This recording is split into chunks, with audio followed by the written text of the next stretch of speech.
시작을 하겠습니다. 저희가 그 식사회도 제가 잠깐 봐야 될 것 같은데 잠깐 국민은혜가 있겠습니다.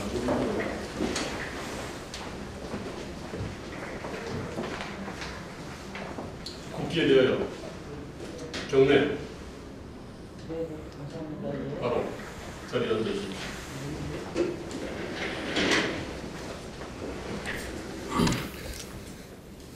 저는 그 식사를 맡은 사회디자인연구소 김대호 소장입니다. 이 토론회가 형식이 그렇게 되어 있습니다. 싱크탱크 미래하고 사회디자인연구소가 주최를 하고 의원실이 후원을 하는 형식을 갖다 취하고 있습니다. 이 토론은 그 바른미래당의 길을 묻는다라고 하는 제하에 7개의 그 시리즈 토론 중에 3번째입니다. 첫 번째는 총노선에 관한 거였고, 두 번째가 외교안보 노선, 오늘이 이제 3번째 헌법과 선거법 개혁의 노선, 그 다음에 4번째는 문재인 정부 1년 평가, 그리고 5번째, 6번째, 7번째는 그 지방선거와 관련된 겁니다. 지방발전의 비전, 뭐 지방선거 전략 뭐 이런 건데, 이거는 사실 1월달, 2월달에 이게 기획이 된 겁니다. 그러니까 요거는 사실은 문재인 대통령이 뭐 개헌 발의를 갖다가 뭐 할 그 생각을 전혀 하지 못하고 2월달에 이제 이것이 이제 기획이 됐습니다. 이게 이런 형식의 기획을 했던 이유는 다름이 아닙니다.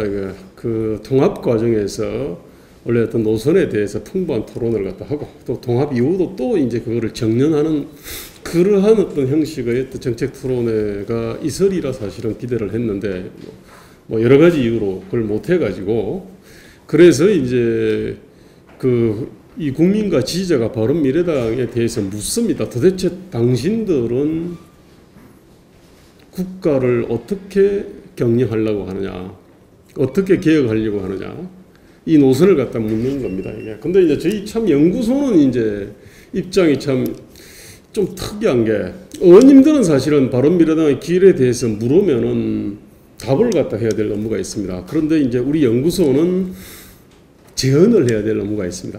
그 다음에 그런 이 토론을 판을 갖다 깔아야 되는 업무가 있습니다. 그래서 이제 싱크탱크 미래하고 사회디자인 연구소가 이제 이런 판을 갖다 개최를 했고, 그래서 이제 저희가 볼 때는 바른미래당의 길에 대해 가지고 제언을 좀 잘 하실 것 같은 분을 모신 겁니다. 그리고 모실 때도 바른정당 근처에서 제언을 하시던 분하고, 그 다음에 국민의당 근처에서 제언을 하시는 분을 이렇게 모시려고 했고, 저번에도 그랬고 이번에도 이제 그런 형식으로 모시고 있습니다. 그래서 이제 평소 국민의당 행사에서는 잘 못 보시던 분, 그리고 바른당 행사에서 잘 못 보시는 그런 분들을 갖다 여기서 좀 보실 수가 있을 겁니다. 토론의 형식은 이렇게 하겠습니다. 일단 김민훈 정책연구위원이 첫 번째 발제하시고, 두 번째 홍준표 상임이사님 발제하시고, 세 번째 토론을 갖다 하시면 됩니다. 그 다음에 촬영 편의상 발제를 하시는 분은 발제할 때 이쪽으로 이 자리에 명패 들고 오셔가지고 이렇게 발제를 갖다 해주시기 바랍니다. 시작하기 전에 잠깐 내빈 소개를 좀 해야 되겠습니다. 우리 바른미래당의 장정숙 죄송합니다. 제가 추도자 의원님 죄송합니다. 그 다음에 이균철 재위원장 사실 핫 이슈에 비해 가지고는 오늘 카메라가 사실은 좀 덜 왔는데, 참 이게 바른미래당의 또 위상을 좀 실감하게 해주는 것 같아가지고 씁쓸합니다만은, 그래도 뭐 처음부터 창성했던 거는 없는 거니까요. 자, 그러면은 김민훈 정책연구위원님의 발제가 있겠습니다. 명패 들고 이쪽으로 오십시오.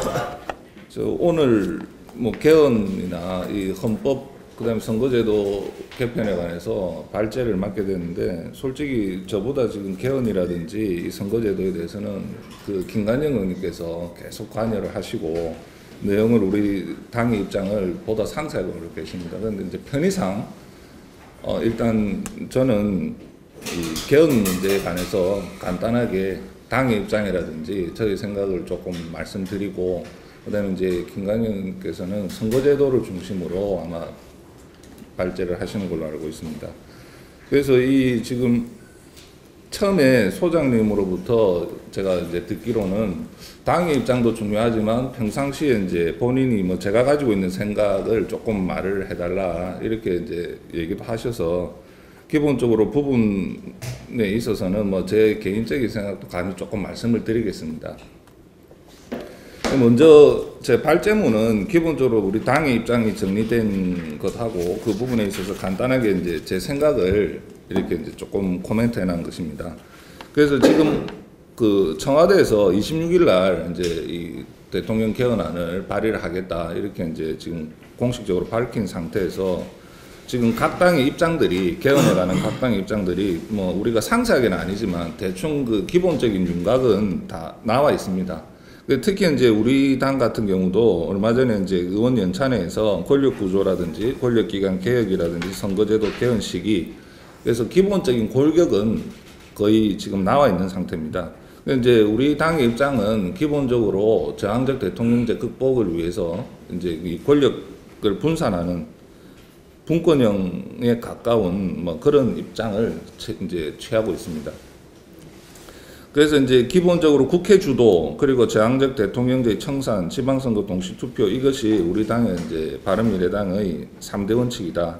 뭐 이렇게 얘기를 하고 있는데 기본적으로 그 각 당의 입장에서 조금 우리가 봐야 될 부분들이 지금 바른미래당 우리 당의 입장, 그다음에 더불어민주당, 그다음에 한국당 이렇게 보면 실제로 이제 이 우리 바른미래당 입장에서는 대통령 권한 축소라든지 결선 투표제 이런 부분들을 이제 이거는 뭐 당연히 인정하는 쪽이고 그다음에 개헌 시기 투표 시기도 일단은 지금 6월 지방선거와 동시 그리고 선거제도 같은 경우도 연동형 비례대표제 이렇게 얘기를 하고 있습니다. 그래서 이제 여기서 이 민주당 같은 경우는 거의 기본적으로 이제 청와대하고 이제 입장이 비슷하다고 보면 되는데 우리가 이제 제일 유심히 봐야 될 것이 자유한국당의 입장이 아닌가 이렇게 생각이 듭니다. 자유한국당이 기본적으로 3분의 이제 이게 3분의 2 이상이 필요한데 자기들이 이제 막으면 개헌이 절대 불가한 상태에서 최근에 와서 이제 어떻게 보면 자유한국당의 입장을 조금 선회를 했는데 그 박스의 맨 마지막에 보시면 선거구제 개편에서 연동형 협상 가능 시사라는 부분이 나옵니다. 어떻게 보면 저는 이 부분이 가장 포인트가 아닐까. 이 지금 이제 연동형 선거제도를 가지고 오면서 자기들이 노리고 있는 분권형 대통령제를 조금 목표를 달성하려고 하는 것이 아니냐. 그래서 실제로 정말 이 선거제도와 권력구조를 연동시키는 뭐 그런 느낌이 있습니다. 이 한국당에서. 그래서 이제 앞으로 이 개헌이라든지 선거제도 협상에서 가장 포인트가 선거제도 부분과 권력구조를 어떻게 믹스를 해서 협상을 잘 끌어갈 것인가. 이것이 이제 그리고 이제 여기서 조금 주고받기가 있어야 되지 않을까. 이제 정치라는 게 협상이라고 볼 때 약간 주고받기가 있어야 되지 않을까. 그래서 이제 제 생각으로는 원래 한국당에서 선거제도 개편 같은 경우에 있어서 뭐 반대 입장이 굉장히 강했는데 이것을 지금 연동형을 협상 가능하다라는 것을 가져온 것이 결국은 이제 분권형 대통령제를 자기들이 이제 실현하기 위한 방법이 아니겠는가 이렇게 생각이 듭니다.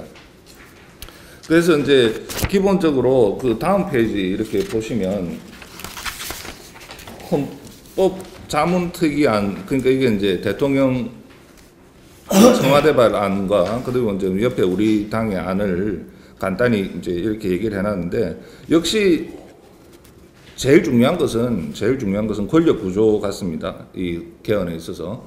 그래서 이제 권력 구조에서 또 권력 구조 핵심이 결국은 이제 이 총리 선출 방식이 아니겠는가. 이제 총리 부분이 이제 의회하고 연결이 되니까 이걸 가지고 지금 의원 내각제가 되니 아니면 대통령제니 이렇게 얘기를 하고 있습니다. 그래서 기본적으로 지금 민주당이라든지 이제 청와대 입장에서는 4년 연임제를 얘기를 하는데 일단 지금 제왕적 대통령제 그리고 이제 지금 뭐 우리가 뭐 MB가 지금 구속 영장이 청구가 된 상태인데 만일에 구속이 된다고 한다면 역대 대통령이 지금 5번째가 이제 5분이 구속이 되는 상태입니다. 그래서 이제 예전에 제가 학번이 87학번인데 이 87년도 개헌할 때가 아직 지금도 기억이 생생합니다. 그때. 근데 이제 그때는 정말 대통령제만이 최상의 가치인 줄 알았습니다. 그 당시 시대 상황상. 근데 이제 그때 이제 그 유명한 그 헌법 교수님 허영 교수님이 사설 신문에 글을 쓰신 게 이게 제도의 문제인가 사람의 문제인가를 글로 이제 남기신 게 있는데 그 당시에 이제 그분의 논점이 똑같이 이게 기본적으로는 운영하는 사람의 문제다. 뭐 어떤 제도든지 운영하는 사람이 안 좋으면 좋은 결과를 가져오지 못한다. 이런 말씀을 하셨습니다. 그런데 지금도 똑같은 그게 이제 논쟁이 되고 있는 것 같습니다.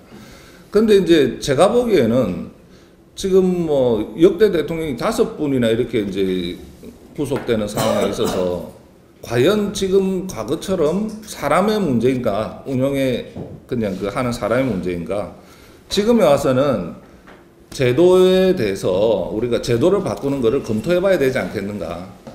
그래서 이제 그 역시 제도 개선이라는 게 왜 나오느냐면 사람이 운영을 해서 좋은 결과 가지 못하는 상황이 계속 지속이 되면 결국 제도를 바꿀 수밖에 없습니다. 그래서 저는 지금 이런 우리 지금 헌정사에서 한 명의 대통령이 구속되는 것도 그한데 5명이 지금 거의 뭐 이렇게 연속적으로 지금 요번에는 이제 하면 연속이 되는 건데 이런 상황에 있어서는 결과적으로 제도를 바꿔야 되는 게 아닌가. 그래서 어쨌든 요번 개헌은 이 과거의 기본적인 우리가 대통령 중심제에서는 사실은 벗어나야 되는 것이 아닌가. 그래서 이제 어떻게 벗어나는가가 핵심이 되는데 그래서 대통령 권한을 어떻게 분산시키느냐. 저는 개인적으로 소신은 원래 의원내각제를 지지하는 사람입니다. 뭐 원래 이제 이 민주주의 국가에 있어서 이 정치란 것이 의회 중심에 있어 이제 의회를 중심으로 이루어지고 그 의회에서 사실은 이제 이 모든 결정과 운영을 이렇게 하는 것이 맞는데 우리나라는 좀 이상하게 이 과거에 뭐 20화국이라든지 이런 역사적 사건 때문인지 모르겠지만 이 의원내각제에 대해서 국민들이 조금 많은 반감을 가지고 있는 게 사실입니다. 그런데 그거는 우리나라의 어떤 역사성 때문이 아니겠는가. 그게 이론적으로 의원내각제가 나쁘다는 것이 아니고 20화국부터 해서 독재 정권이 쭉 이어져 오면서 어떤 그런 시대적 역사성 때문에 국민들이 무의식적으로 의원내각제에 대해서 반감을 가지는 게 아닌가. 그래서 실제로 이 대통령제를 채택하고 있는 거는 미국이라든지 정말 뭐 몇 개 국가밖에 안 되는 거고, 그럼 이제 우리가 가까이 일본을 얘기를 하는데 일본을 가지고 자꾸 비유를 하는데 실제로 유럽에 있어서의 민주주의를 이렇게 추구하는 국가들은 대부분 의원내각제 중심 국가입니다.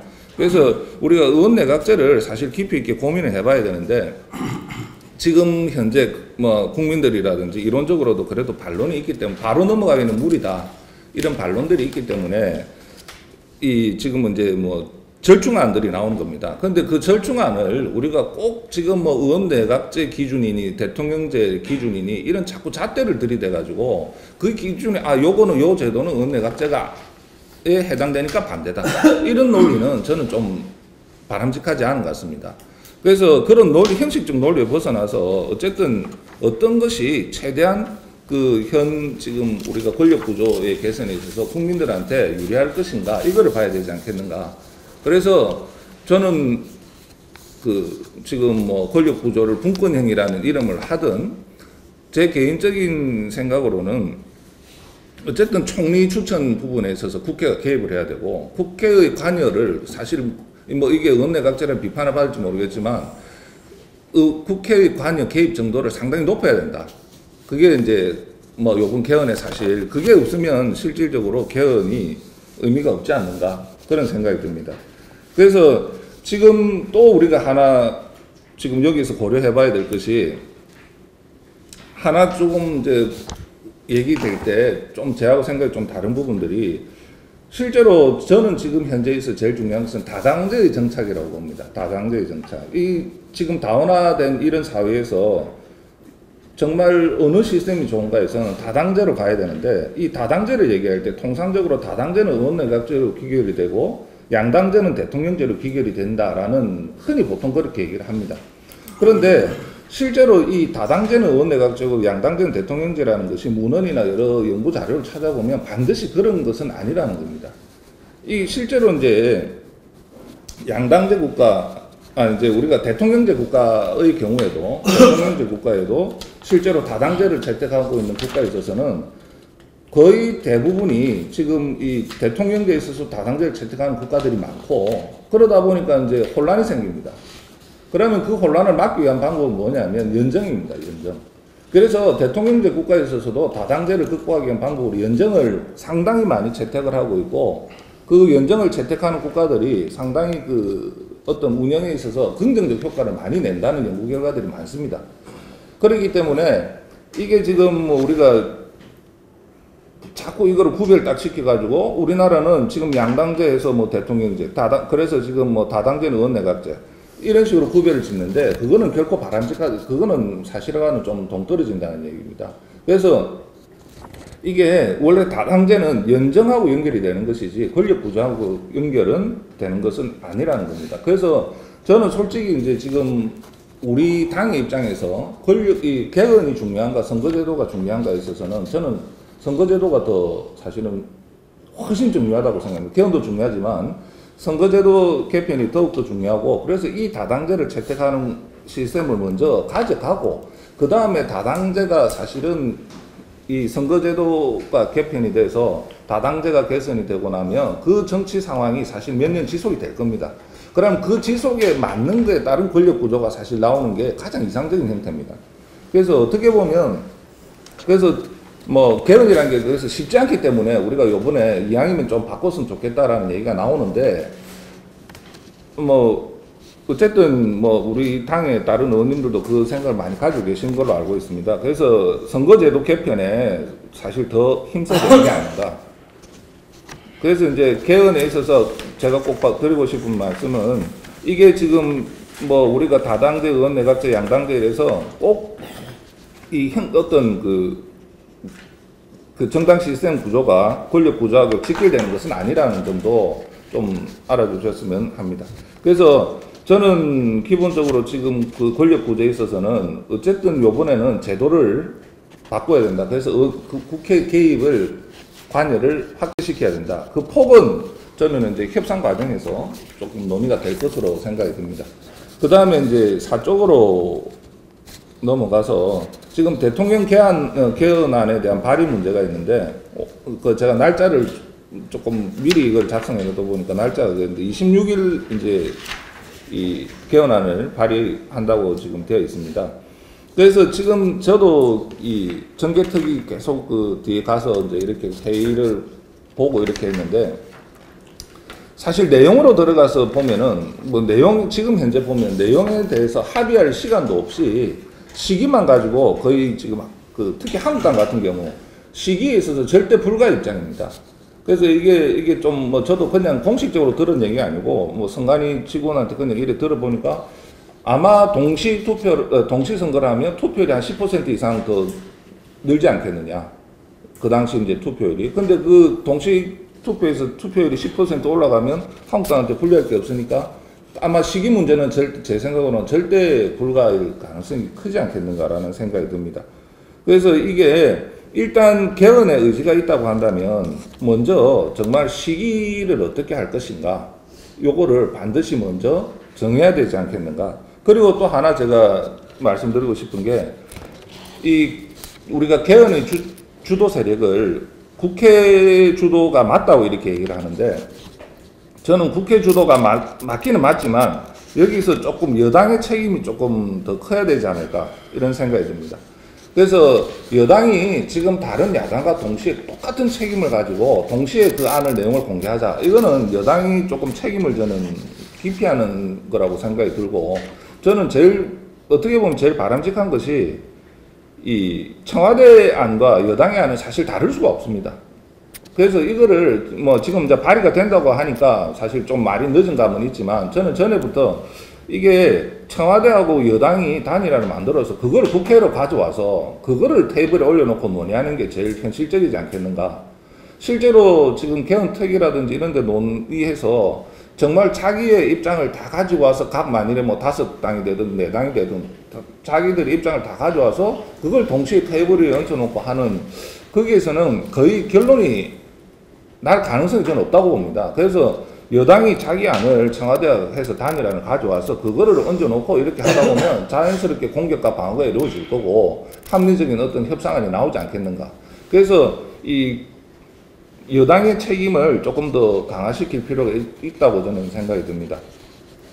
그리고 이제 어떤 게 이제 개헌이 돼야 되겠는가 이런 부분들은 실제로 지금 뭐 권력기관 개헌이라든지 이 헌법 전문, 수도, 지방분권, 직접민주주의 기본권 이렇게 돼 있는데 실제로 이제 그 국민의당 2017년 2월에 만들어진 이제 과거 국민의당 개헌안에도 기본적으로 우리가 이제 부마항쟁 5.18 뭐 이런 그 이제 민주주의 운동에 있어서의 헌법 전문은 그 이제 도입하는 것으로 그렇게 이제 주로 얘기를 했고, 그 다음에 이제 지방 분권 같은 경우도 실제로 저도 꼭 드리고 싶은 말씀이 있는데, 전에 이제 우리가 대선 당시에 국민 그 지방 분권 국민회인가 그 시민단체와 협약을 맺은 적이 있습니다. 그런데 협약 내용에도 실제로 보면 거의 그게 안철수 대표와 문재인 대통령이 그 거의 동시인가 그때 같은 날에 했습니다. 근데 그 협약 내용이 우리가 훨씬 더 강합니다. 지방 분권에 받아들이는 정도가. 그런데 솔직히 좀 그하지만 언론에 나온 거는 이게 우리가 좀 세력이 약해서 그런지 거의 뭐 그쪽이 내용도 더 약한데 그 뭐 지방 분권 대통령 이런 식으로 이렇게 나고 우리는 거의 묻힌 그런 결과가 되는데, 실제로 지금도 나오는 걸 보면은 지방 분권 같은 경우도 지금 여당 안에서 이 대통령 쪽에서 나오는 얘기들이 말은 자꾸 연방제 수준을 얘기를 하지만 제가 보기에는 그 정도가 절대 될 수가 없는 내용들입니다. 그래서 지방 분권은 내용이 상당히 부족하다. 오히려 우리가 전에 주장했던 것이 더 강합니다. 이 지방 분권 같은 경우도. 그리고 이제 이 직접 민주주의 강화라든지 기본권 부분은 거의 우리 과거의 국민의당 그 개헌안과 거의 일치를 하고, 특히 이제 이 지방 분권과 관련해서 제가 이제 담당이 주로 지방 요쪽을 많이 하다 보니까 좀 말씀을 드리고 싶은 게, 얼마 전에 개헌특위 소위에서도 그 뭐 제가 어느 의원님 성함을 좀 말씀드리기가 곤란한데 그런 부분에 있어서도 지금 이런 뭐 어디 가서 만일에 지역적으로 우리가 전국이 2시간 반, 3시간 아닌데 이런 나라에 무슨 지방 분권이 필요한가? 이런 말씀을 하시던 의원님이 있었습니다. 그래서 제가 야 정말 이래가지고 우리가 뭐가 되겠느냐. 그 우리 당 의원님은 절대 안 계십니다. 그 뭐 당연히 알고 계시는. 그런데 제가 너무 그런 상황에서 또 이제 또 한 가지가 그 뭐 지금 현재 법률로서 지금 현재도 가능하다. 지금 헌법 수준으로도 사실 이론적으로는 그게 맞습니다. 이게 이제 지방자치라는 것이 헌법상 제도니까 이게 입법자들이 어떻게 형성시키는가, 이게 이제 사실 제일 중요한 문제인데 이것도 똑같은 문제입니다. 우리가 입법자들이 제대로 된 이 입법을 해서 지방자치를 정말 잘 실현시켰으면 이런 문제가 안 나오는데, 지금 이게 지방자치가 91년도부터 하고 나서 거의 이게 아직까지 제자리 걸음이다라는 비판을 자꾸 받고 있으니까 헌법에 이걸 제도로서 좀 바꾸어서 강화시키지 않으면 지방자치 앞길이 안 보이기 때문에 지금 이런 얘기가 나오는 겁니다. 그래서 실제로 지방자치 분권을 어떻게 강화시킬 것인가는 이것도 앞으로도 입법자들의 몫입니다. 헌법에 좀 강화시킨다 하더라도.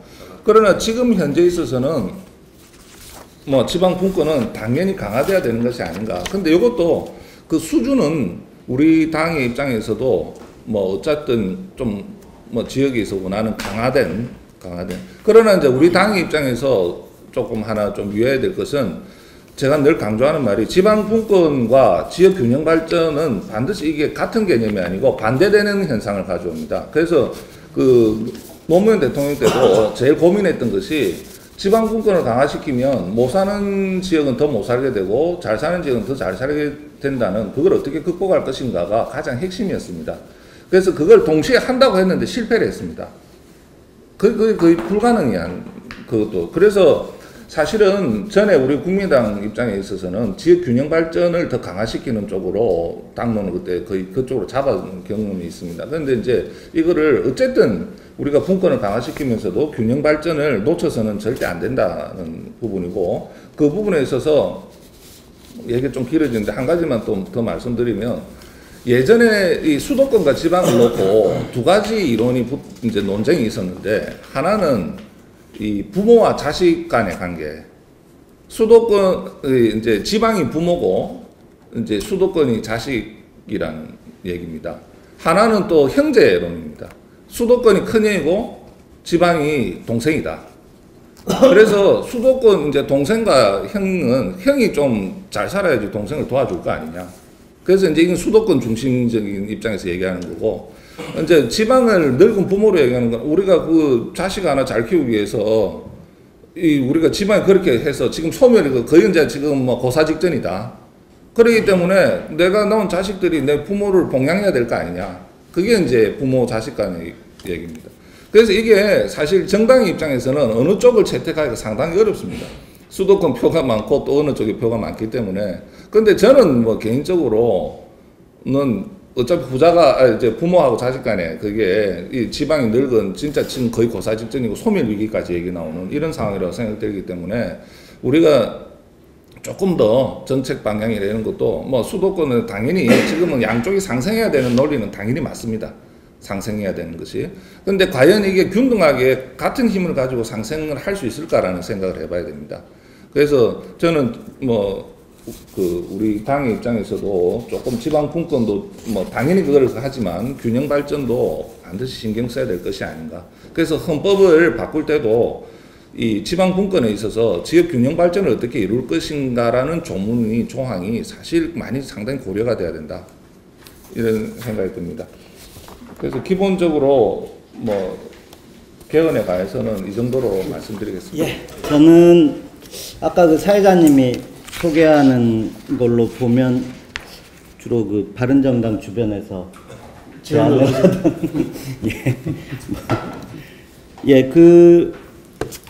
우리 김민훈 위원님께서 뭐 전체적으로 얘기를 해주셔서 저는 좀 보완적인 수준에서 얘기를 드릴게요. 저도 뭐 선거법보다는 개헌 문제 관련해서 좀 얘기를 진행을 해보겠습니다. 사실 뭐 개헌론이라는 게 지금 대통령 발의라는 이런 좀 돌발적인 상황 때문에 이걸 지금 다룰 수밖에 없게 됐는데요. 저는 이게 정말 엄청난 그런 반민주적 행위라고 보고 있습니다. 사실 이게 지금 국회가 이렇게 조용한 게 좀 이상한 상황이다, 사실은. 물론 뭐 이제 지방선거 앞두고 뭐 여러 가지 이제 그 다음에 야당이 좀 여러 개로 좀 나뉘어 있어서 그런 건 이제 어떻게 설명해야 될지 모르겠는데, 사실 과거에 박근혜 대통령 때 박 대통령이 국회를 무시하는 여러 행위들이 있었지 않습니까? 사실 훨씬 뛰어넘는 엄청난 사건이에요. 제가 이해하기로는요. 왜냐하면 대통령이 개헌안을 발의하면 지금 국민들이 그걸 잘 모르고 있던데요. 제 주변에도 얘기를 해보면 어떠한 타협의 여지도 없습니다. 국회는 찬반만 다룰 수밖에 없게 돼 있어요. 지금 대통령 안은 국회에서 수정할 수가 없습니다. 그러니까 민주당도 뭐 대통령 안 중에서 이거는 좀 우리가 야당하고 협의할 때 뭐 고소하고 뭐 이건 좀 뭐 얘기하다가 양보하고 이런 여지가 전혀 없는 겁니다. 한마디로 그냥 던져지면 국회는 찬반만 논의할 뿐이고요.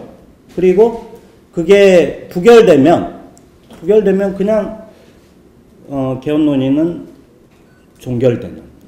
그래서 지금 뭐 이미 이제 이게 뭘 의미하는지에 대한 해석이 언론을 중심으로 해서 쭉 지금 나오고 있죠.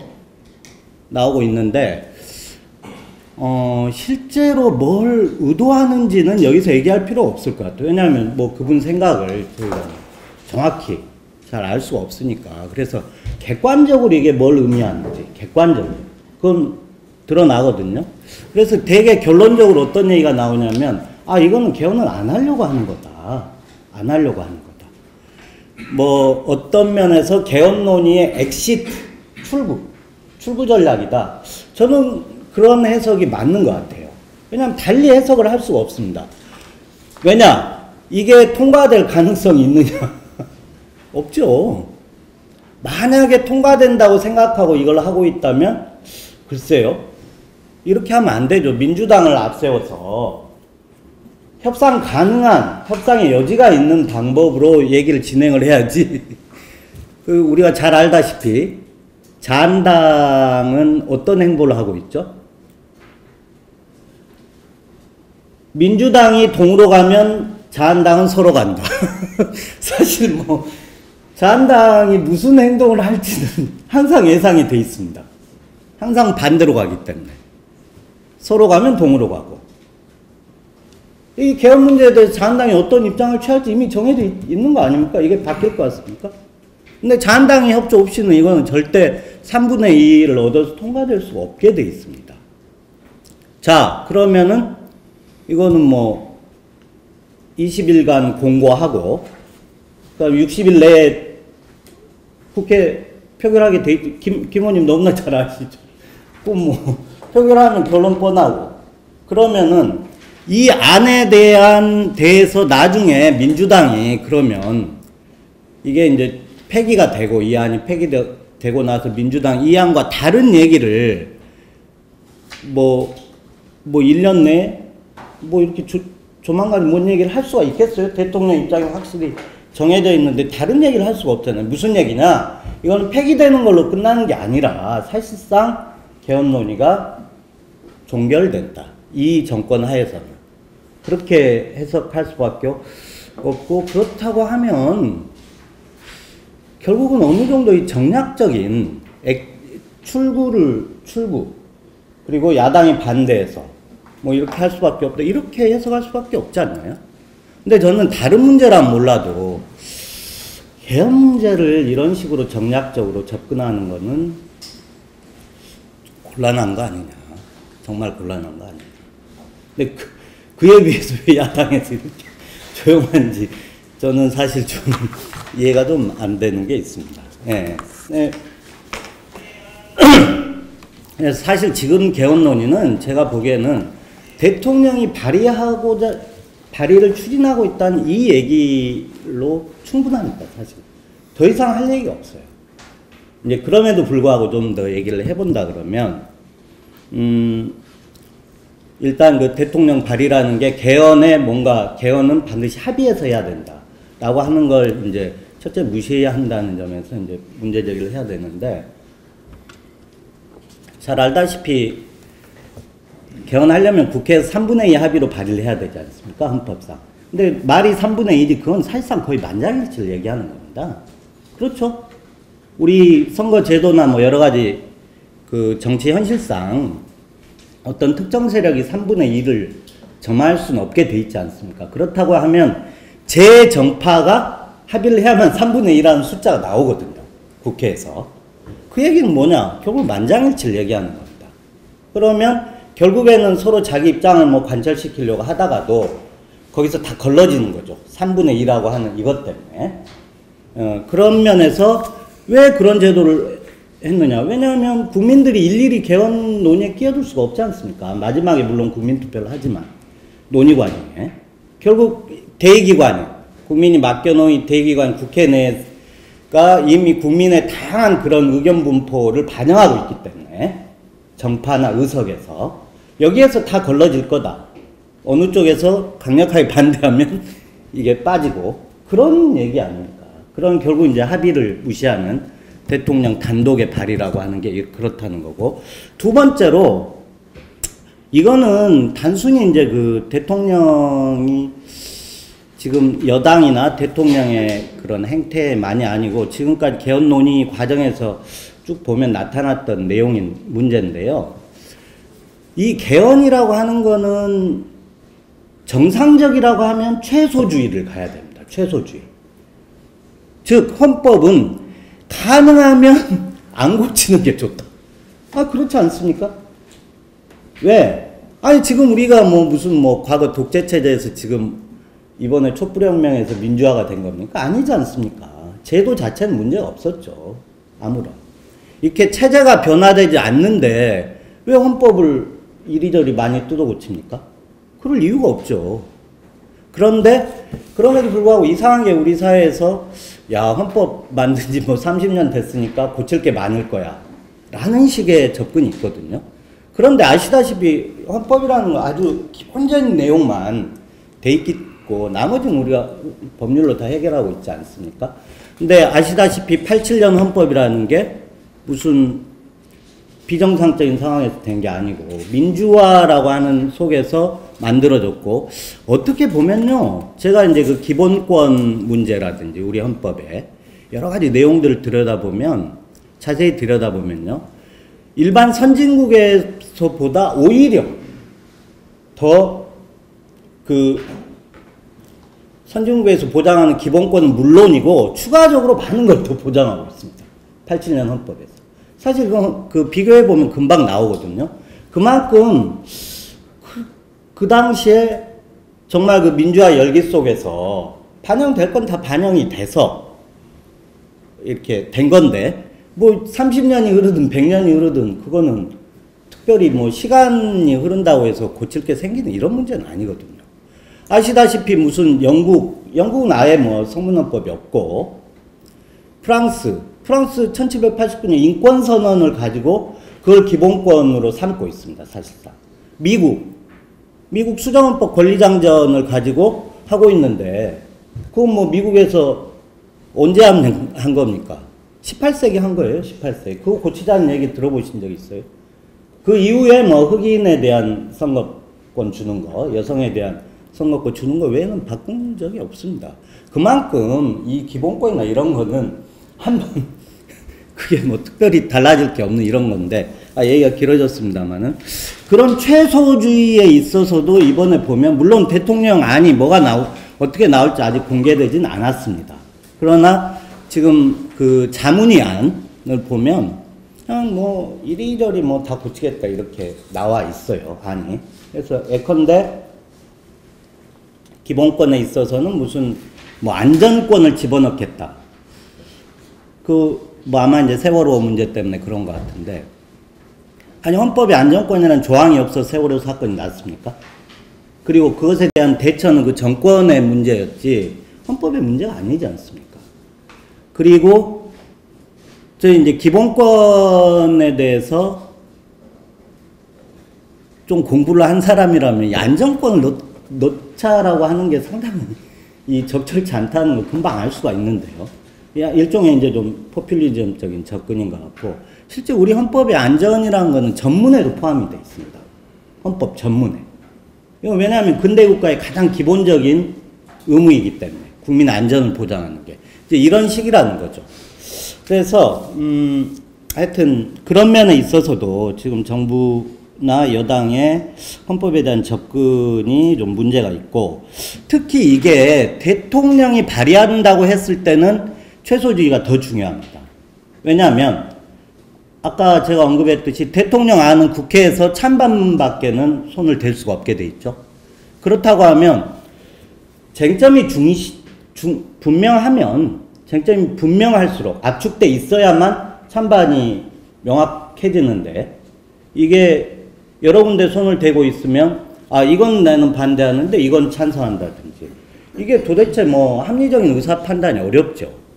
그러니까 예를 들어서 제가 뭐 이 문건에 써놨습니다만은, 당론을 떠나서 어떤 개별적인 의원분이 대통령 발의안에 10개를 고치는 게 있다. 근데 나 그 중에 1개가 마음에 안 들어서 난 반대표 던진다. 충분히 가능한 얘기예요. 그렇지 않습니까? 그렇다 그러면 쟁점에 집중을 해야 되는데, 제 기억으로는 지금 개헌 논의가 나온 이유는 결국 지난 탄핵 사태 아닙니까? 결국 대통령제. 이거 좀 아까 뭐 우리 김 의원께서 지적했듯이 이게 사람의 문제가 아니라 제도의 문제인 것 같다. 그러면 결국에는 권력구조 문제에 집중이 돼야 되죠, 사실은. 모든 다른 걸 떠나서. 그리고 거기에 대해서 합의를 구하고 순서상 뭐 다른 게 필요한 게 있으면 뭐 더 고친다든지, 이게 어떤 뭐 기본적인 민주적인 논의나 합의를 위한 태도 아닙니까? 그런데 만약에 여러 가지 나열식으로 흔히 뭐 지금 세간의 백화점식이라고 비판하고 있는데, 그런 식으로 대통령안이 나온다고 하면은 그건 더더구나 이걸 과연 통과를 시키려고 하는 건지, 아니면 대국민 선전을 위한 건지, 아니면 뭐 정말 나는 이런 개헌안을 원했어요라는 걸 뭐 역사적으로 그냥 뭐 기록에 남기려고 하는 건지, 이건 참 복잡해집니다, 이게 판단이. 그만큼 최소주의라고 하는 게는 개헌할 때 어떤 기본적인 태도라고 보여지고요. 어떤 자기 것을 관철시킨다 이런 게 개헌의 태도는 아니지 않습니까? 보편성이 있어야 되니까. 더구나 대통령이 대통령 발의 이거는 사실 있어서는 안 되지만 기왕에 뭐 한다고 하니까 그런 면에서는 더구나 한두 가지 누가 봐도 분명한 이거냐 저거냐 이렇게 가는 게 맞다. 끝으로 뭐 지방분권 문제도 좀 언급을 드리겠는데요. 뭐 개헌 논의하면서 지금 정부 같은 경우에 권력구조 문제에 있어서는 기존 대통령 중심제를 고수하는 걸로 그렇게 알려져 있죠. 다만 뭐 4년, 뭐 연임, 중임 뭐 이런 식으로 그러면서 오히려 중심이 뭐 지방분권이 돼야 된다. 지금 개헌을 하는 이유, 우리가 개헌을 해야 되는 이유를 거기에서 찾는 논의가 있습니다. 근데 아까 뭐 김 의원님 그것도 지적을 하셨지만 저도 동감인 게 지금 지방분권 논의라는 게 개헌으로 접근할 만큼 그렇게 성숙돼 있는가 과연 뭐 흔히 연방제 수준의 지방분권이라고 하는 게 그렇지 않은 것 같아요. 좀 비약이 있다. 그러니까 개헌을 한다고 하니까 뭐 기왕이 개헌하니까 지방분권에 관한 어떤 조항을 거기다 좀 집어넣어서 문제를 풀겠다는 그런 발상이 좀 있는 것 같고 그걸 지금 자문위 같은 경우도 어느 정도 인식을 한 것 같아요. 이걸 좀 준비를 하면서 그쪽에서 여론조사를 했었거든요. 자문위에서. 그랬더니 아마 자기들 예상은 많이 달랐던 결과가 나왔어요. 지방분권에 대해서 반대가 많이 나온 겁니다. 그래가지고 오히려 지금 자문위 안은 지방분권에 대해서 뭐 연방제 이런 식이 아닌 굉장히 후퇴된 안이 지금 그 자문위 안도 뭐 공개는 안 돼 있습니다만은 대통령한테 가 있습니다. 그야말로 뭐 선언적인 내용만 담겠다. 그래서 이거는 오히려 지금 정부에서 설명을 해야 되죠. 아시다시피 대통령도 이번 개헌의 핵심이 지방분권인 것처럼 여러 차례 얘기를 했었거든요. 근데 이게 막상 이 여론을 확인해 보니까 아닌 거예요. 대개의 여론이 지방정치에 대한 불신이 높다 보니까 오히려 반대가 더 많은. 하여튼 뭐 그래서 오히려 이거는 결국 정부나 여당의 개헌 논리 자체가 애초부터 좀 문제가 있었다는 걸 증명하는 거고 본인들도 어느 정도 인정을 하고 있는 것 같습니다. 그래서 저는 지방분권은 이번 개헌에 있어서는 좀 분리시켜서 따로 충분히 논의가 돼야 될 문제가 아닌가. 그래서 하여튼 다시 뭐 좀 집약을 하자면 여하튼 이게 결국 개헌 논의를 사실상 종결시키는 이런 식의 어떤 대통령 발의라는 게 그런 쪽으로 가고 있기 때문에 지금 물론 아직 발의를 안 했으니까 뭐 여지가 있는지는 제가 잘 모르겠습니다만 이 의회에서 좀 적극적인 대처가 있어야 되지 않겠냐. 예, 이상입니다. 아침에 언론 인터뷰에서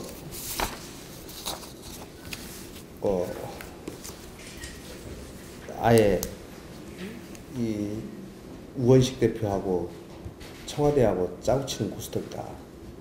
뭐 단지 5일 정도 더 심의기간 늘려준다고 해가지고 바뀔 게 뭐가 있느냐 제 얘기를 한 적이 있는데요.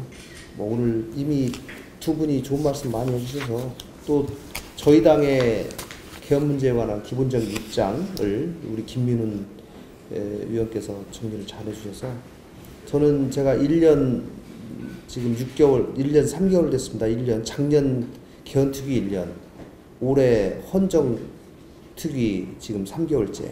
그래서 이 각각이 어느 정도 성과를 냈고 이미 사실은 국회에 많은 자료와 연구, 논의 결과가 축적되어 있어서 저는 사실은 여야가 하기로 맘만 먹으면 일주일이면 다 주문을 만들어낼 수 있다라고 제가 누차 얘기한 바 있습니다. 지금 가장 핵심은 개헌 시기에 관한 문제입니다. 당연히 저희는 6월 13일 날 지방선거와 동시에 개헌해야 된다라고 하는 입장을 가지고 있는데, 지금 어쨌든지 대의민주주의 기관에서 국회 200명 이상의 찬성을 얻어야지만이 통과될 수 있는 개헌 작업에서 100명이 넘는 거대 정당이 이거를 반대하고 있는 입장을 무시할 수는 없는 거 아니냐. 그렇다고 하면 이제는 개헌 시기에 관해서 여야 또 청와대 대통령이 한자리에 모여서 반드시 대타협할 필요가 있다. 그래서 우리 홍진표 의원님 말씀하신 것처럼 대통령이 개헌안을 발의함으로써 개헌을 안 하려고 하는 것이 아니냐라고 하는 오히려 그런 의심까지 받는 그런 상황을 타개하고 국민들에게 정확한 개헌에 관한 희망을 주기 위해서는 개헌 시기를 여야 대타협을 통해서 합의할 필요가 있다. 예, 제가 주장하는 거는 예를 들면 자유한국당이 주장한 것처럼 6월 말까지 합의를 하고 10월까지 국민투표를 한다든가, 아니면 8월까지 합의를 하고 12월 안에 국민투표를 한다든가, 이런 식으로 여야 영수회담을 통해서 개헌 시기에 관해서 통큰 합의를 하고 이것을 국민들 앞에 모든 사람이 약속하는 방향으로 이렇게 해서, 그리고 자유한국당은 6월 13일 날 지키지 못한 점에 대해서 사과를 하고 이 점에 대해서 그런 모습을 보인다고 한다면 올 안에 다시 한번 개헌이 이루어질 수 있는 큰 틀의 합의가 이루어질 수 있지 않을까 싶습니다. 지금 작년에 개헌특위가요 36명이 구성이 돼서 전체 회의만 23번을 했습니다. 그리고 국회에 헌법개정 자문회의가 어느 정도 회의를 했냐면요 49명으로 구성이 돼서 2개 소위로 1소위, 2소위 나눠져 있었는데 전체 회의는 10번, 1소위는 73번, 2소위가 53번 회의를 했습니다. 1년 동안 이렇게 회의를 하고 2018년 올 1월 8일에 최종적인 보고서까지 다 제출되어 온 상황입니다. 그리고 헌법개정 국민 대토론이라고 해가지고 17개 광역단체를 전부 돌면서 11번에 걸쳐서 대토론을 거쳤고, 국회 개헌 자유발언대를 설치해서 3개월 동안 약 6천여 건의 의견을 접수한 바 있습니다. 그리고 올해는 국회가 개헌특위와 정치개혁특위가 나뉘어져 있었던 것을 2개를 같이 통합해서 헌법개정 및 정치개혁특위라 해가지고 하나의 특위로 이거를 통합을 했습니다. 왜 통합을 했냐면 개헌안과 선거법 개정안을 이 전체 회의에서 특위에서 일괄타결을 하겠다라고 하는 의도를 가지고 이게 헌정특위가 된 겁니다. 그래서 저는 이제 선거법에 관해서 몇 가지 좀 말씀을 드리려고 그러는데요. 올 1월부터 헌정특위는 지금 전체 회의를 11번 했고, 헌법 개정에 관한 소위가 있고 정치개혁에 관한 소위가 있는데, 헌법 개정에 관한 소위는 지금 12번 회의를 했고, 정치개혁에 관한 소위는 또 4차 회의가 지금 3차까지 회의를 했습니다. 저희가 정치개혁 소위 위원장을 맡고 있는데, 그동안은 사실은 정치개혁 소위 헌법 개정 소위는 매주 2번씩 회의를 하고 정치개혁 소위는 매주 1회씩 지금 회의를 하고 있습니다. 이 헌법 개정에 관한 논의가 좀 더 가속화가 되고, 이것이 어느 정도 무르익으면 정치개혁 소위는 어느 정도 쟁점이 정리되어 있기 때문에 이것은 같이 논의를 할 수 있는 상황이다, 이렇게 생각을 합니다. 제가 개헌 시기에 관한 문제는 제가 말씀을 드렸고요. 개헌 내용에 관해서는 아까 여러분들이 말씀하셨기 때문에 결국은 권력 구조에 관한 문제가 가장 핵심이죠. 만약에, 근데 제가 1년 반 동안 쭉 지켜보면서 민주당은 대통령제를 전혀 포기하거나 양보하려는 마음이 굉장히 부족하다라는 생각을 가졌는데, 더더욱 작년에 대통령 선거에서 승리한 이후로는 더더욱 그런 경향이 대단히 강하고 큰 경향성을 보이고 있습니다. 당초에 대통령의 권한 중에 가장 큰 것이 예산 편성권, 정부의 법률안 제출권, 또 감사원에 관한 감독권, 대통령 헌법기관 구성권 등 인사권에 관한 문제 이런 것들을 어떻게 제한하고 국회와 합리적으로 배분을 할 것인가라고 하는 것이 가장 큰 관건인데 이런 점에 관해서 정부 특히 이번 지금 대통령의 개헌안은 대단히 미진하고 이 부분에 관한 근본적인 인식조차가 대단히 결여되어 있다라는 말씀을 드리고요. 왜 저는 이렇게 지금 민주당과 청와대가 후퇴하고 있느냐를 곰곰이 생각해 보니 만약에 분권형 대통령제의 취지에 맞게 대통령의 권한을 총리라든가 뭐 각부 장관이라든가 아니면 국회로 대단히 이관을 하게 하고 이 헌법 개정의 시행 시기를 다음 대통령부터 적용하는 것으로 이렇게 적용한다 하더라도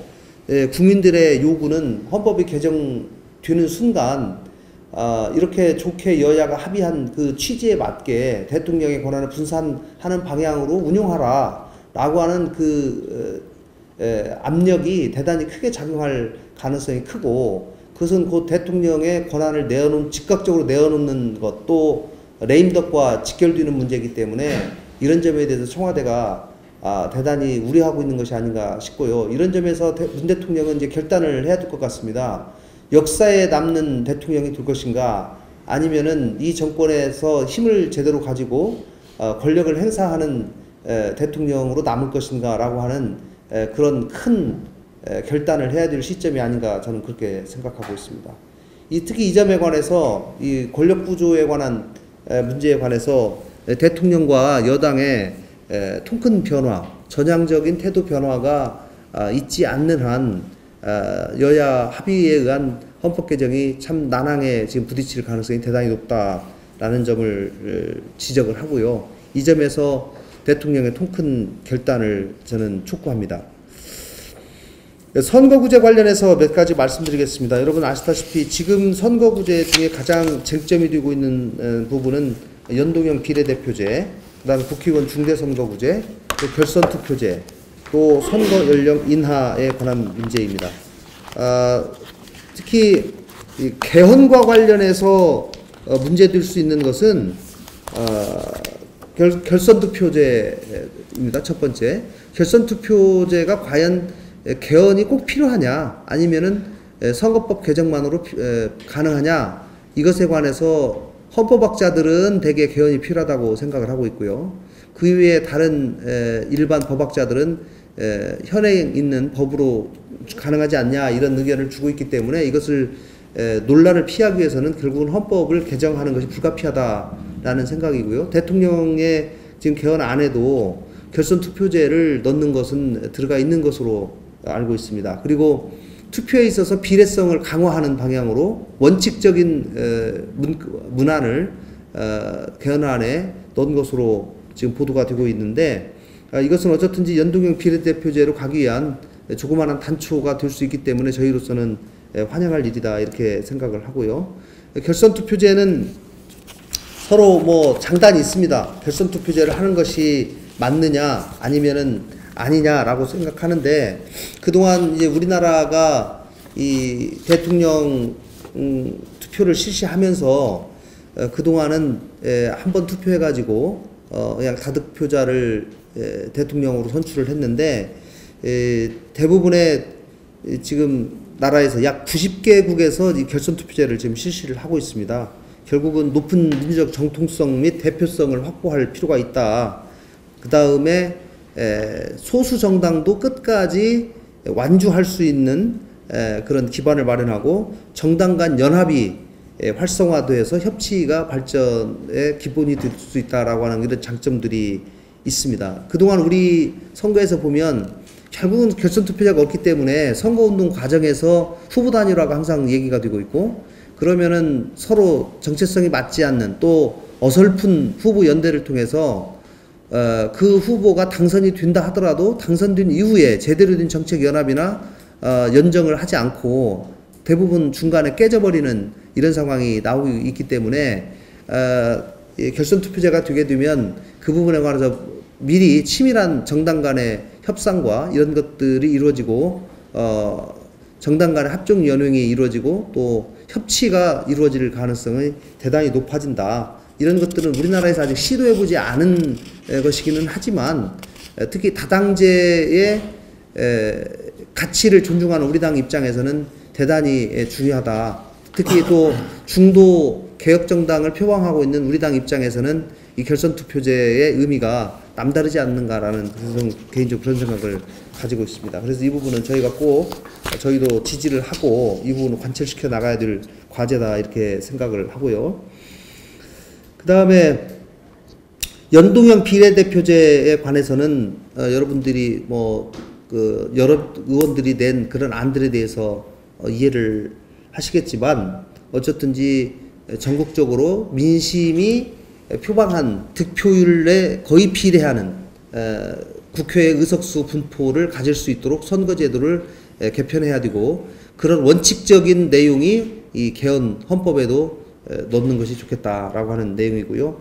이 선거법에 관련된 개정에 관해서는 지금 연동형 비례대표제나 국회의원 중대선거구제 이것도 지금 소위에서 심도 있게 아직 논의는 못했습니다만은 조만간 다음 주 정도에 깊이 있게 논의를 할 것이고요. 저희가 지난주에 선거연령 인하 문제, 19세를 18세로 인하하는 문제는 집중적으로 토론을 했습니다. 그러나 여야 간의 입장이 팽팽하고 특히 민주당이나 저희는 18세 인하를 많은 이유를 들어서 또 얘기를 했고 저 개인적으로도 제가 19대 때 이 법안을 가장 제일 먼저 냈고 선거연령 인하를 위해서 뭐 세미나도 하고 많은 운동도 펼쳤는데 이제 19대 때 폐기되고 20대 때 제가 또 법을 또 다시 냈는데 이 부분에 관해 좀 더 전향적인 자세를 자유한국당에게 계속 촉구를 했는데 결국은 자유한국당은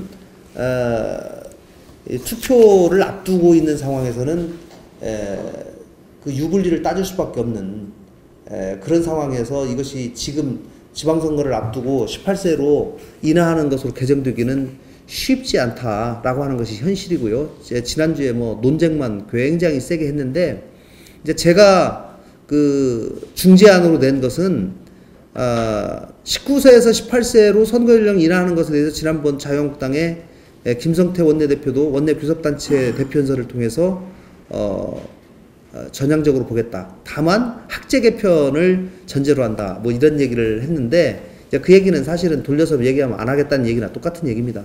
그러나 어쨌든지 간에 뭐 전향적으로 한번 보겠다라고 그런 말 한번 한 것 자체가 저는 의미가 있다고 생각하고 제가 자유한국당 의원들한테 제안한 얘기는 이것이 전 세계적인 흐름이고 우리가 어떻게 보면 OECD 전체 국가 중에 우리나라만 유일하게 지금 19세로 되어 있는데 이 점에 대해서 다시 한번 고려를 하고 다만 이번에 선거법 개정을 통해서 19세, 18세로 내리는 것으로 개정을 하되 필요하면 4년 후에부터 실시하는 것으로 이렇게 해서 좀 유예기간을 둔다고 하면 자유한국당도 어쨌든지 받아들일 가능성은 좀 있다. 그리고 4년 동안 또 이 정치가 어떻게 바뀔지 모르기 때문에 20대 초반 또 19세, 18세 되는 유권자에 되는 사람들의 마음을 잡기 위한 노력을 자유한국당은 더 많이 해서 4년 후에는 그 사람들이 더 많이 표 찍을 수 있도록 정책을 펴면 될 거 아니냐라고 제가 얘기도 한 바가 있습니다. 그래서 제가 그런 식으로 한번 타협점을 찾아보려고 지금 노력하고 있다는 말씀 드리고요. 국회의원 중대선거구제도 저희가 가능한 한 다당제에 깃들이기 위해서는 대단히 필요하다라고 생각을 합니다만은 현실적으로 지금 소선거구제가 오랫동안 지속되어 온 상황을 고려해 볼 때 중대선거구제를 관철시키기가 지금 만만치 않은 상황입니다. 그러나 제가 끝까지 이 부분을 설득을 하고 노력을 해볼 상황이고 적어도 연동형 비례대표제, 결선투표제, 선거연령 인하 이 문제는 반드시 이번 정기국회 내에 저희가 결실을 맺어야 될 내용이다 이런 말씀을 드리겠습니다. 저희 당의 앞으로 명운과 관련되어 있기 때문에 바른미래당의 진로, 또 바른미래당의 나아갈 길과 대단히 깊게 연관되어 있고 우리가 꼭 관철해내야 될 선거제도라는 말씀을 다시 한번 강조하고자 합니다. 이상입니다. 그 안에 앉아계십시오. 저기 바른미래당의 길을 묻는다라는 제안의 토론인데 사실은 길을 물으면 답해야 될 가장 중요한 업무가 있기 때문에 좀 벌 좀 써야 됩니다, 여기서. 자, 그러면은 토론을 하겠는데요. 일단 중요한 쟁점들이 있습니다. 문재인 대통령의 개헌 제안에 대해서 바른미래당은 어떤 스탠스를 취할 거냐. 텐트 농성, 당신 농성부터 시작해서 뭐 이러저런 것부터 뭐 여러 가지가 있습니다. 할 거냐, 뭐. 그분의 태도, 그 다음에 실질적인 그 3분의 2의 어떤 그 합의를 받아낼 수 있는 안을 정말로 만들어 가지고 개헌할 것, 그런 어떤 바른미래당이 그러한 역할을 할 오사, 능력, 여건, 이것에 대해서도 아마 궁금하실 것 같습니다, 지지자들이. 그 다음에 개헌 시기 관련된 문제도 있죠. 그럼 당연히 이제 개헌하고 선거법은 패키지 뭔가 딜이 돼야 될 거 아닙니까, 그죠? 좀 그와 관련해 가지고 이게 바른미래당의 무슨 이게 전력 노출은 아니잖아요. 바른미래당의 어떤 이런 대화, 타협, 절충을 해서 뭔가를 만들어내는 뭐 그런 역할은 당연히 기대를 하고 있고, 그런데 혹시 그와 관련해 가지고 좀 말씀해 주실 수가 없는지, 즉 그러니까 태도 문제, 시기 문제, 그다음에 헌법과 선거법, 어차피 주고받기 할 거 아닙니까, 그죠? 그 주고받기 하는 데 있어서의 어떤 그 좀 큰 원칙, 입장, 이게 제가 볼 때 아마 바른미래당의 길을 묻는 많은 어떤 지지자들이 가장 궁금해할 사안 같아요. 일단 꼭 답변해 주시고요. 아니, 저는 이제 그냥 꼭 답변해야 될 질문에 대한 말씀을 갖다 드린 거고요. 자, 또 다른 질문이 있으면 질문 좀 하시죠. 질문 또는 제안 다 좋습니다. 일단 여기 우리 말씀하신 거, 예, 그 대통령의 개헌안 발의에 대해서 어떻게 우리가 반응할 것인가, 이것은 저희가 아마 개헌 의총을 한번 해봐야 될 것 같습니다. 지금 화수목 3일에 걸쳐서 대통령의 개헌안이 나온다고 하기 때문에 저희가 금요일 날 아니면 그 다음 주 월요일 날에 개헌과 관련된 의총, 또 이 부분에 관해서 어떻게 집중적으로 대응할 것인가를 의논하는 의총을 저는 해야 된다고 생각을 하고요. 저 개인적으로는 제가 대통령의 개헌안 발의는 적절하지 못하다라고 하는 의견을 일관되게 해왔고, 이것이 전혀 국회 논의에 도움이 되지 않는다라고 하는 입장을 수차례 밝힌 바가 있습니다. 그리고 지금 자유한국당이 저렇게 개헌 시기에 관해서 반대하고 있는 상황에서는 실제로 국회 거의 절반을 차지하는 야당이 저렇게 반대를 하는 상황에서는 그거를 무시하고 그냥 그 개헌안 넣고 여기다 투표를 할지 말지 결정해라 이렇게 물어붙이는 것은 그야말로 청와대 오기와 독단을 보여주는 것밖에 안 되는 것이기 때문에, 이 부분에 관해서 저는 제가 발표 중에도 얘기했지만 여야 간의 영수회담을 통해서 이 부분은 합의를 해야 된다고 저는 생각을 하는 겁니다. 먼저 개헌 시기에 관해서 대통령과 여야 대표가 합의를 이루어낸다고 하면, 그러면 그 시기에 맞춰서 로드맵이 나올 것이고, 그 로드맵에 맞춰서 국회는 집중적인 개헌 협의 절차에 들어갈 것이고, 협의가 들어가면 이제 협상이 이루어지고 거기서 최종 타결이 이루어질 텐데, 저는 국민들 앞에 개헌 일정과 관련해서 대통령과 여야 대표가 같이 서서 기자회견을 통해서 국민 앞에 약속을 한다고 하면 그 약속을 지키기 위한 국민적 압박이 더 거셀 것이고, 저는 그렇게 한 번 대통령도 양보한 개헌 일정에 관해서 자유한국당도 더 이상 어기기는 어려울 것이다. 저는 그렇게 생각을 합니다. 헌법과 선거법이 본격적인 협상에 들어갔을 때 과연 우리 당은 어떻게 할 것인가, 뭐 두 가지가 가장 중요하죠. 권력 구조에 관해서 대통령의 권한을 분산시키는 방향으로 우리가 하는 것이 가장 중요하고, 그 다음에 더더욱 중요한 것은 선거법 개정을 통해서 연동형 비례대표제와 결선투표제, 특히 이 두 가지를 반드시 관철해내는 것이 중요하다고 생각하는데, 저는 결선투표제에 관해서는 오히려 대통령과 여당이 반대할 가능성이 있을까봐 조금 염려를 했습니다만은, 그 부분에 관해서 정부 여당이 이 부분을 결선투표제를 해왔기 때문에 저는 자유한국당도 이 부분에 대해서는 크게 반대하지 않을 것이라고 저는 생각합니다. 지금 정치 구도상. 다만 연동형 비례대표제가 있는데 연동형 비례대표제는 사실은 여당도 내심은 저는 크게 반기지 않고 있기 때문에 이 점에 관해서 그러나 여당은 국민들 민심을 따라야 한다라고 하는 대의에 따라서 연동형 비례대표제도 자기들은 적극 검토해보겠다라고 얘기를 이미 해놓은 상황입니다. 그렇기 때문에 여당에 대해서는 국민 민심을 통해서 압박을 하고 야당 자유한국당을 통해서는 야당과 적절한 면에서 헌법 사항을 공조하면서 야당을 자유한국당을 연동형 비례대표제를 적극 찬성하는 쪽으로 끌어내는 그런 노력이 우리에게 작전상 필요하지 않을까 저는 개인적으로 그렇게 생각하고 구체적인 그런 부분은 또 협상하는 과정에서 저희가 다양한 전략들을 쓰고자 생각하고 있습니다. 저거 심정을 찌르려 그러면 자기 팔 하나를 내줘야 된다고 그러지 않습니까?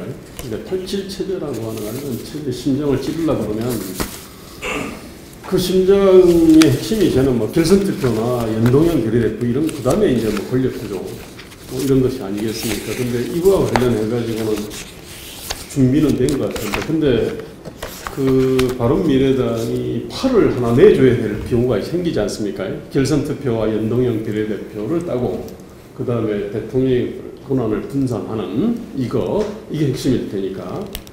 근데 지금 이쪽에서 우리가 내줘야 될 팔이 있지 않습니까? 근데 그게 견식이 있지 않습니까? 혹시 그거는 어떻게 보십니까? 견식을 자유한국당은 반대를 합니다, 사실. 저는 그 부분에 관해서 우리가 협상에 유리하다고 한다면 저는 연동형 비례대표제나 결선투표제에 대해서 자유한국당이 좀 더 적극적인 자세를 취한다고 한다면 자유한국당 의견에 따라서 저는 개헌 시기도 자유한국당 의견에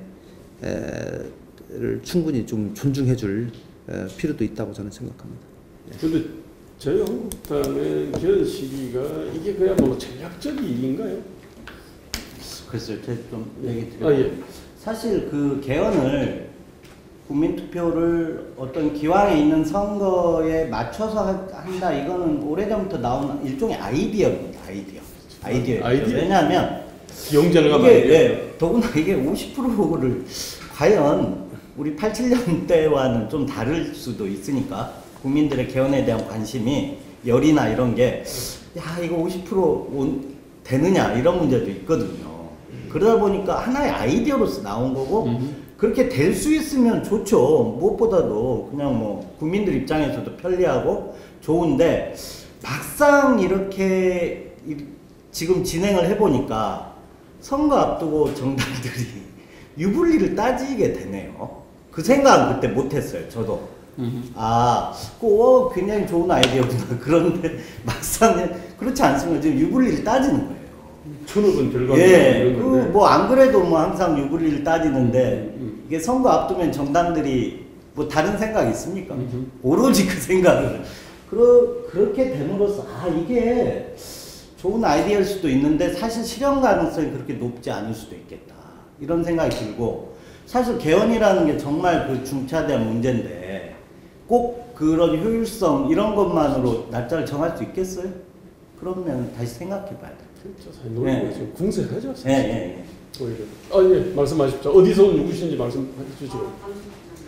바른미래당의 길을 묻는다고 해가지고 저는 지금 그러니까 자문위원회에서 낸 안이 나라를 전체를 다 흔들고 망칠 그런 요소가 있는지 저는 오히려 패널들이나 토론자에게 여쭙고 싶어요. 그 얘기는 뭐냐면 이제 바른미래당의 길을 묻는 건데 여기서 저희가 이제 탄핵 때 국민의당일 때 국민의당이 먼저 제안을 하고 또 그 날짜를만 조정했던 것이 어떻게 하면 탄핵을 성공시킬 것인가에 대한 고민을 하다가 2일날 할까 9일날 할까 이러다가 저희가 역풍을 맞고 이랬는데 실질적으로 대통령이 제안하는 것 자체가 민주주의 근간을 흔든다는 것에 대해서는 기본적으로 동의를 하지만 그 내용이 나라를 전체를 망치는 것이 아니라면 우리가 불타는 사명감으로 개헌을 정말 잘해야 되겠다는 마음 때문에 오히려 이 역학관계에서 더 어려움을 처하게 되지 않겠는가라는 그런 걱정이 되게 많이 들거든요.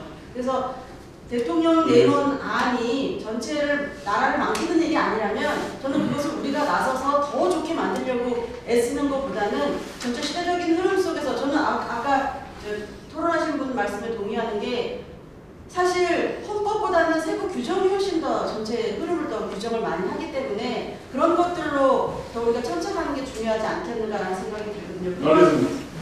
그런 관점으로 또 하나 우리 당이 정한 실질적인 내각 통할권 보장이라는 것은 지금 정서에 되게 맞지 않는 게 아닌가 이런 생각이 들어서 오히려 이런 것들을 좀 수정하면서 대통령 권한 수주에 대한 문제가 저희가 전면적으로 우리의 의견을 받아들이지 않을 거면 전체 흐름에 바른미래당의 스탠스를 취하는 것이 오히려 더 낫지 않겠는 거라는 생각입니다. 자, 알겠습니다. 이번 답변하실랍니까? 김윤호 의원님 답변하실랍니까? 네. 의원님 답변하시죠. 네네 뭐 또 충분히 제기 가능한 또 이제 말씀이라고 생각하고요. 뭐 이제 굉장히 어떻든지 대통령이 발의를 하게 되면 우리가 거기에 대해서 정확하게 어떤 스탠스를 취하고 특히 나중에 뭐 이게 표결을 붙여졌을 때 찬성을 해야 되냐 반대를 해야 되냐라고 하는 이제 그런 국면에 들어갔을 때 굉장히 정무적인 판단이 필요하다는 거 그런 말씀 아니겠어요? 그런 점에 대해서는 뭐 충분히 우리 당원들이나 또 우리 의원들의 의견을 수렴할 필요가 있다고 생각합니다. 충분히 토론해서 금방 주신 말씀까지도 포함해서 그렇게 고려해 보도록 하겠습니다. 네, 혹시 이 관련해서 혹시 보충적으로 말씀해 주실 게 있으면 말씀해 주시죠. 글쎄요, 저는 아직 사실 뭐 안이 안 나와 있어서 물론 이제 예상은 되지만 좀 조심스러운 면은 있습니다만은 좀 분명한 거는 어쨌든 지금 대통령 중심제를 고수하고 뿐만 아니라 총리를 국회에서 뽑는 식으로 해서의 분권의 어떤 이것에 대해서 반대하는 건 좀 분명한 것 같거든요. 역시 그걸 좀 쟁점으로 다른 거는 좀 부차적일 수가 있을 것 같아요. 아마 그 예상을 해보면 그걸 중심으로 해서 어떤 정당도 찬반이 좀 명확해지지 않을까 이렇게 좀 보여지고요. 그 다음에 앞서 이제 김 소장님이 뭐 바른미래당의 스탠스상 뭔가 좀 이렇게 전체적으로 좀 나름 좀 중재해서 합의를 끌어내는 이런 얘기하셨는데 당연히 뭐 그런 역할을 하면 좋겠는데 지금 여러 번 제가 강조하지만 일단 대통령이 발의하는 순간 그런 건 완전히 사라집니다. 완전히. 그건 무슨 얘기냐면 이 국면 그러니까 발의해서 뭐 20일 공고하고 뭐 60일 내에 투표하고 이 국면뿐만 아니라 이후에도 그렇다는 거예요. 왜냐하면 이건 너무나 상식적인 건데 대통령이 발의를 하면 그거는 정부 여당의 최종 입장입니다. 그렇게 해석할 수밖에 없어요. 다른 얘기를 할 수가 없어요. 더구나 20일 공고 기간에 정부는 국민 상대로 여러 가지 그 정당성을 당연히 홍보를 할 겁니다. 헌법 내용과 뿐만 아니라 왜 이렇게 할 수밖에 없고 그래서 뭐 반드시 지방선거에 동시에 뭐 해야 된다 등등 그걸 나중에 딴 얘기를 할 수 없게 그래서 그거는 일단 뭐 중간에 뭐 김 의원님께서 얘기하신 뭐 영수회담이라든지 다른 가능성을 추구해 보는 거는 사실은 발의 이전까지고요. 발의가 되는 순간 모든 가능성은 없어집니다. 한 가지 네. 뭐 질문이 될 수도 있고 뭐 지금 흐름을 될 수도 있는데요. 저는 뭐 일반 국민의 입장에서 한번 생각을 해봤습니다. 여러 지역에 사실 일반 국민들은 개헌이나 선거법에 관심 없어요. 솔직히 그렇습니다. 모든 게 전부 지금 현재 뭐 민생이고 어떤 그런 일자리 이런 내용이지 지금 국민들이 개헌이나 선거구제 뭐 별 관심 없습니다. 왜 그러냐? 정치 무신, 국회 무신입니다. 심지어는 이런 얘기가 나오니까 봐라. 지금 국회에서 역할을 못하니까 대통령이 지금 나서서 하는 거 아니냐. 완전 꼬도되고 있습니다. 근데 사실 뭐 여기 다 계시지만은 바깥에 그렇게 생각합니다. 국회에서 맨날 싸우니까 타협이 안 되니까 청와대가 주도해서 대통령이 주도해서 한다. 생각하고 심각한 문제입니다. 그리고 또 나오는 게 뭡니까 지금 오늘부터 3일 동안 국민들이 공개하고 전문을 공개하고 따라서 또 26일부터 28일까지 또 대국민 설명한다. 야 이번 얼마나 많이 바뀌었냐. 과거에 어떤 이런 대국민 서비스라 생각 홍보 지금 대대로 하고 있어요. 그런 데서 우리 바른미래당이 어떤 정책을 갖고 가겠습니까? 심지어 우리 이 위원장들도 그렇고 우리 당원들도 이 아까 말씀하신 우리 통일사님 말씀대로 대통령이 발의하는 자체가 정말 잘못됐다. 다 하려고 의지가 없다. 이런 강력한 메시지를 전달 안 되는 거예요. 우리 당에서 지금. 그냥 우리가 뭐 지금 다른 나라와 비교해서 이것도 중요하지만 우리 당이 대통령이 발의한 이 개헌안에 대해서는 진짜 우리가 어떻게 강력하게 이게 진짜 발상 자체가 잘못됐다. 우리 그 민주주의 건강을 흔드는 거다. 또 인기 영화 앞에서 지금도 밀고 나가야 한다. 우리 당원들이나 우리 대국민 성명이라는 게 있어야 됩니다.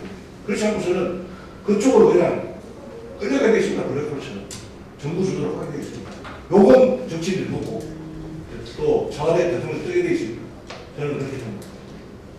예, 중요한 말씀을 주신 건데, 아까 말씀하신 일단에서 오만가족을 쓴다, 기와 독선이다, 그다음 영수회담을 요청한다, 요거였거든요. 만약에 기자가 있었다면 아마 뭐 김관영 의원의 딱 발언을 갖다가 그렇게 뽑았을 것 같아요. 뭐 근데 제가 볼 땐 적절한 어떤 표현이라고 생각은 하거든요. 그런데 좀 다른 한방이었는 것 같아요. 그러니까 저는 이거 가지고 세게 사실은 이게 받아야 되지 않습니까? 받으려 그러면 야당이 연대를 해가지고 그냥 대통령 처리해라. 근데 그 다음에 저는 역으로 이 어떤 안이 있잖아요. 이 안이 다른 하나의 안이 있어야 되는 게 아닌가 뭐 이런 생각도 사실 들거든요. 그러니까 그 안을 갖다 당신 거 내려놔라 이거 아니라 이것보다는 당신 내려놔라. 그 다음에 우리는 이걸 한다. 이거는 타협을 여지가 있는 아니지 않습니까? 이를테면은 뭔가 좀 그런 어떤 전략적 고려들이 좀 필요하지 않을까 싶고, 어쨌든 굉장히 센 펀치이기 때문에 굉장히 센 펀치로 어떻게 대응을 해야 뭔가 되지 않을까 이런 생각이 듭니다. 또 마찬가지 합의가 안 되면 또 욕먹는 건 또 정치 국회는 예, 그런 가능성이 있는 것 같아요. 그럼 이제 빨리 그쪽 의도대로 빨리 가는.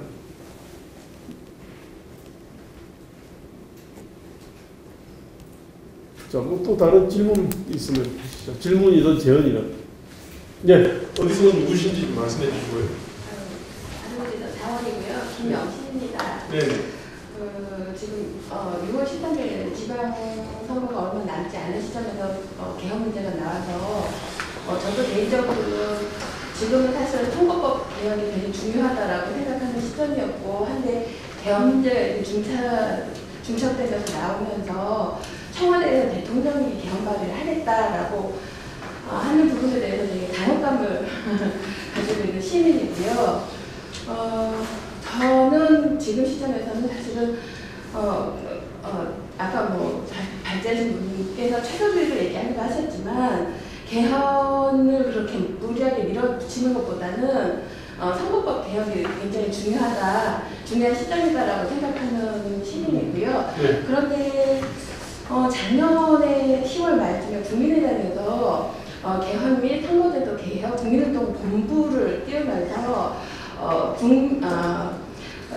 그 민심 그대로 선거 제도를 만들어 나가겠다 그런 얘기를 했었어요. 그랬는데 그 이후로 그런 내용들이 어떻게 진행되었는지 알지 못한 채로 이제 여기까지 왔고요.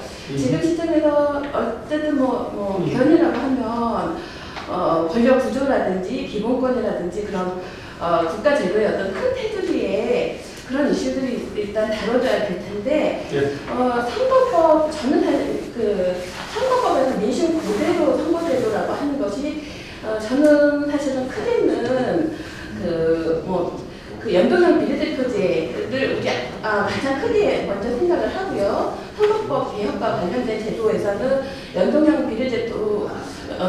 비례대표제와 함께 저는 사실은 투표소 개표라는 그 개표 제도에 관한 문제도 반드시 논의되어야 된다라고 생각을 하는데 연동형 비례대표제와 18세 이상 선거 투표 가능 연령을 낮추는 문제, 여기까지는 논의가 되는데 개표제도는 얘기가 나오지를 않는 것 같아서 그런 부분들을 바른미래당에서 다뤄주실 의향은 없으신 건지, 이것을 민심을 그대로 선거제도라고 한다면 이런 부분을 같이 다뤄주셔야 되지 않겠느냐, 이런 제안을 드리고 싶어서 말씀을 드렸습니다. 네, 감사합니다. 또 다른 선거제도 아니 선거 개표제도를 뭘 말씀하시죠? 수개표 말씀하시나요? 네, 우리가 지금 투표를 하면 그 투표한 그 장소에서 개표를 하는 것이 아니라 하나의 집중 개표장으로 옮기는 그 과정과 또 하나의 개표장 100여 개, 200개 가까이 투표함을 개표를 하다 보니까 전자개표기니 전자개표기를 사용하면서 또 거기와 관련해서 많은 불신의 문제들이 증폭하고 있고 해서 개표제도와 관련돼서 투표소 수개표 문제가 선거 때마다 나오고, 그리고 선거가 끝나고 심지어 이제 대통령에 대한 정통성 문제도 사실은 승복하지 못하는 국민들이 많이 있어요. 그래서 그냥 상식적으로 생각하면 투표는 그 자리에서 이동하지 않고 하면 가장 투명하고 가장 정확하게 개표를 할 수 있을 텐데, 그것을 이동하는 문제, 그리고 사전투표, 거소투표, 선상투표 이런 우리가 국민이 보지 않는 과정 속에서 이루어지고 있는 그런 투표 제도에 대한 문제들도 또 있고요. 그래서 그 개표제도와 관련해서 투표소에서, 그러니까 집중개표장으로 이동하지 말고 투표소에서 바로 개표를 하자라는 문제고, 지금 현재도 사실은 투표소 개표제도하고 관련해서는 이미 이전에도 입법 발의가 2번이나 됐었다가 그것이 여러 가지 실패를 하면서 지금 이게 계속 이슈화되지 못하고 있다고 생각해요. 알겠습니다. 예. 네. 근데 지금 현재도 입법 발의된 상태이거든요. 그래서 말씀드리는 거예요. 예. 자, 또 다른 질문. 자, 질문 없으면 이렇게 하겠습니다. 거꾸로 김민훈 의원님이 짧게 한 1분 말씀해 주시고 최종 마무리 말씀해 주시고 종결하는 걸 하겠습니다.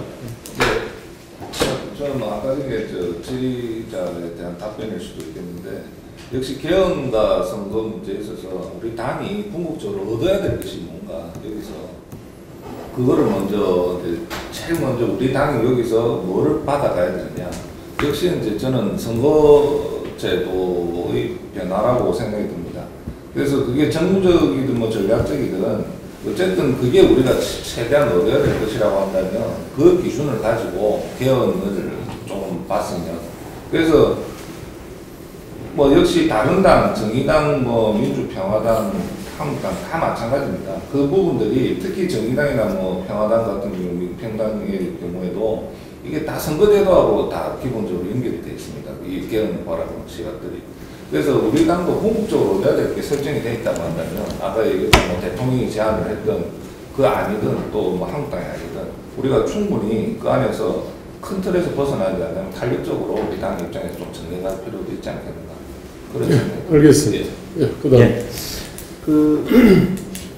개헌에 대해서 저희 이제 오래전부터 좀 어떤 여론조사나 이런 쪽에 저는 좀 관심 많이 갖고 있었는데, 정치권에서 좀 주목했으면 하는 대목이 아까 개헌에 대한 국민들 관심 말씀하셔서 그런데, 국민들의 개헌에 대한 관심이랄까 이런 게 이제 여론조사로 이렇게 나오는 것들이 실은 그렇게 신뢰할 만한 게 못 된다고 저는 보고 있어요. 왜냐하면 굉장히 막연하게 물어보거든요. 개헌이 필요하냐. 1번 질문이 항상 그래요. 그럼 굉장히 높게 나옵니다. 근데 그 질문이라는 게 성립이 가능한가요? 아니, 개헌이라는 게 할 게 있어야 개헌을 하는 거지.